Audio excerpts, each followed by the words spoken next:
Election में सबसे पहले मुकम्मल नताइज बोल न्यूज़ ने रवायत बरकरार रखी है। कई हलकों के मुकम्मल नताइज बोल ने हासिल कर लिए।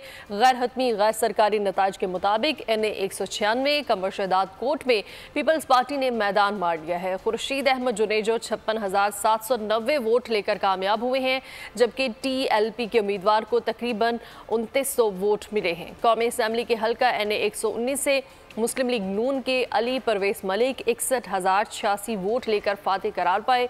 सुन्नी इत्तेहाद काउंसिल के उम्मीदवार शहजाद फारूक 34,197 वोट ले सके, जबकि लिसबेला में बलोचिस्तान असम्बली की नशिस्त PB 22 पर नून लीग कामयाब हो गए। गैर हतमी नताज के मुताबिक जरीन मक्सी ने 49,777 वोट हासिल किए। आज़ाद उम्मीदवार शहनवाज हसन ने 3800 से ज़्यादा वोट हासिल किए। PP 139 फिरोजवाला का मुकम्मल नतीजा भी आ गया। गैर हतमी नताज के मुताबिक नून लीग के राना अफजाल हुसैन ने 40,000 से ज़्यादा वोट हासिल किए। सुन्नी इत्तेहाद काउंसिल के एजाज हुसैन 29,000 से ज़्यादा वोट हासिल कर सके हैं, जबकि लाहौर का हल्का PP 158 में भी नून लीग ने मैदान मार दिया है।